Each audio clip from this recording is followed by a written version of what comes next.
it's been negative, so in recession territory for the last 2 quarters. And I think many companies are going to feel a hard landing, and it's going to come both from units and prices.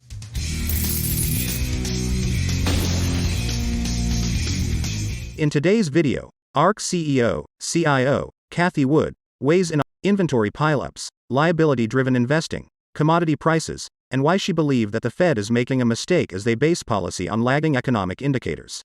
Wood discusses fiscal policy, monetary policy, market signals, economic indicators, and innovation. You were in Nvidia before it was cool. You were buying it at $4 back in 2014. You rode the wave on this particular stock, Cathie, to $330 back in 2021.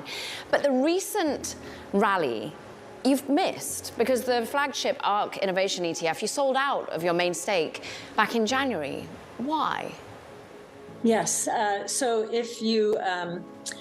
we're very positive on Nvidia. We have been very positive on Nvidia. We bought it down when it hit nearly $100 in the fourth quarter last year. And then it tripled as some of our other AI-oriented stocks stood still. So, we're looking at, believe it or not, many people do not believe this about us. We're looking at relative valuations of names in the AI space. And we were looking at Nvidia at 25 times sales, which is where it is. And Tesla, which is probably the biggest AI story out there, is at 6 times earnings. UiPath yesterday, not earnings, 6 times sales. UiPath yesterday reported it is a beautiful AI play. It too is at 6 times sales. And as far as Nvidia goes, there are a few reasons we take some pause. It still meets our minimum hurdle rate of return, so 15% at a compound annual rate over 5 years. And so you'll see it in some of our more specialized portfolios. Yeah.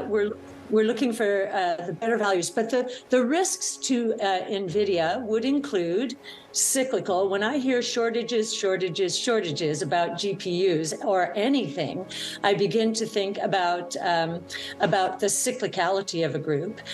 Competition. Tesla is coming up with its own chip. Meta Platforms, Google, their own chips for more specialized large language models.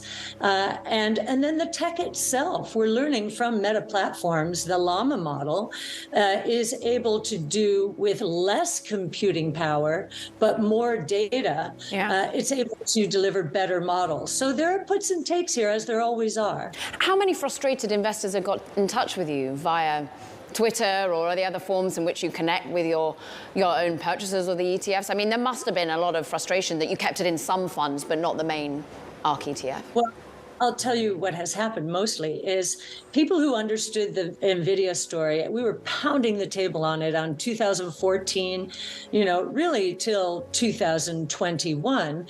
And many people actually put it into their portfolios, their own portfolios, and they may have held it. We have not gotten much pushback. And the reason is people know that we are on AI, but we're doing it in a little bit of a differentiated way. Nvidia has become a check-the-box stock. That's why the valuation is where it is. But we are looking for those plays that have not only the vision from management team point of view and broad distribution, but also proprietary data and AI expertise. So we're just pivoting to another set of plays that most people have not discovered yet, much like they did not understand that Nvidia was an AI play really until very recently. So Palantir you mentioned, or UiPath you mentioned, Tesla you mentioned. There's actually quite a few, though. It seems relatively limited overall AI-focused names that you have. Am I missing something there? Are there far more AI exposure within your flagship fund, or are you really just deciding that there are going to be a few key names that you back? No, Twilio would be another name. Almost every company, except for Well, actually, even including the multiomics companies like Exact Sciences are using their own proprietary data and their broad distribution networks to gather information and create better products and services. So I would say almost every company that we have in the portfolio is in some way, shape, or form, we ask the question, how are you harnessing this powerful tool called artificial intelligence? And I would say 90% of the names in the portfolio are harnessing it and do have proprietary data. Could be disintermediated by ChatGPT platforms. Is that a key company that we need to worry about being disrupted? What other names do you think that come to mind that maybe the market has it wrong on how much they could be overwhelmed by this new competitor? Well, for Google, ChatGPT was either the worst thing that has ever happened to it or maybe the best thing. We tend to think it's going to be disintermediated, though, by ChatGPT and other chatbots. So we're not going to need the kind of search and therefore advertising that drives Google's model. So we do worry about that one. And as you said, Apple, there are many people who think that even Amazon is going to be disrupted not only by social commerce, so people just shopping through Instagram and other social media sites, Pinterest, but it also could be disintermediated as if consumers use ChatGPT and other AI tools to say, I want exactly this kind of item at the cheapest price anywhere in the world.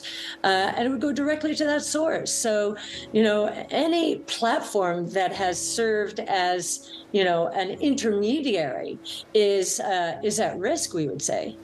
You've name-checked a couple of Meta's things now, Instagram, and you mentioned Llama. Is Meta something that you're doubling down on from an AI perspective? So Meta is interesting to us. We do like what it is doing. We love its sophistication and the fact that Mark Zuckerberg is now prioritizing artificial intelligence as opposed to the metaverse, which was really what he was focused on last year.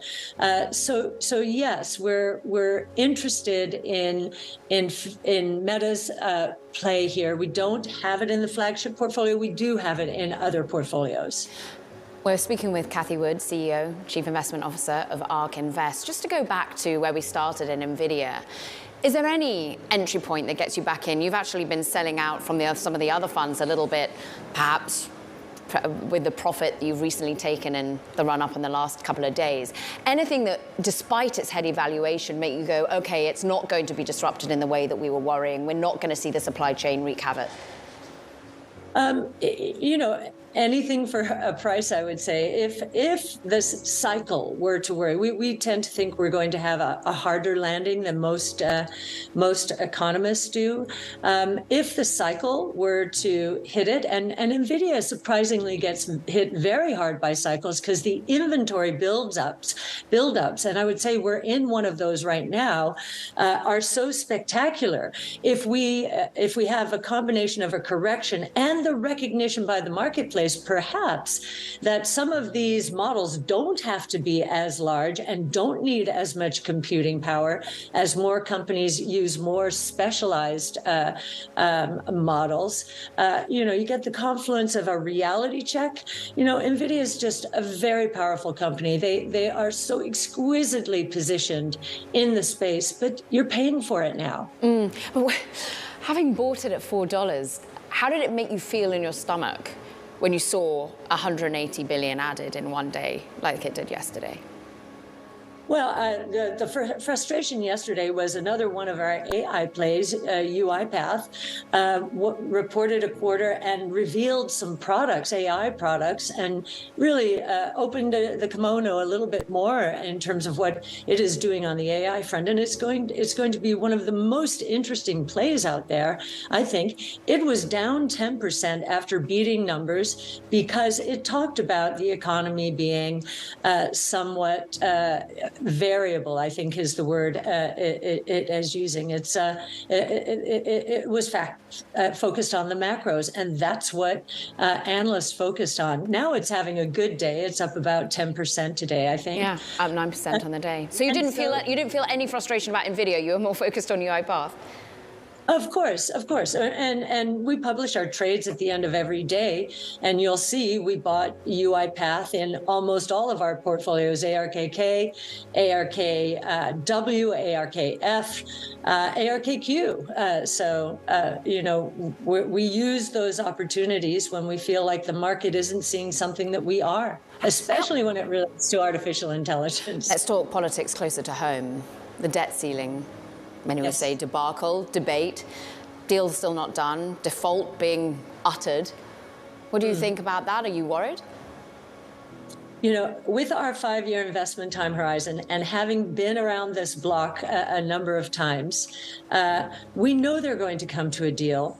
They are not going to deprive government employees of their paychecks, Social Security, so retirees of their paychecks. It'd be politically disastrous as we're heading into this election year, and already the field has heated up so significantly. So they're going to get through this. It's a very short-term phenomenon. It might be a short-term fix. And hopefully they do get serious about this at some point in time, but we don't think now is the time.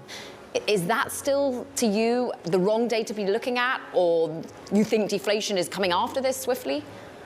Yes, I think when history books are written, we'll look back at this period and we'll see the sharp rise in inflation, which was caused by massive supply chain, really supply shocks from COVID and the war in Ukraine.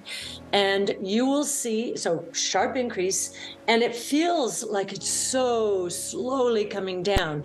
But when you start looking at these charts in history, this decline will look very like it was very rapid, and we will descend into deflationary territory. Don Luswin wrote a piece, it was an editorial in the Wall Street Journal, I believe, about this. And I think the Fed is going to be blamed for sending us into a deflationary period. Already we're getting negative signs for guidance. Home Depot, its same-store sales down 3 to 5% for the year now they're expecting. We got GDI, which is the other side, so gross domestic income, which is the other side of gross domestic product. And they need to equal, but they're at a record gap right now.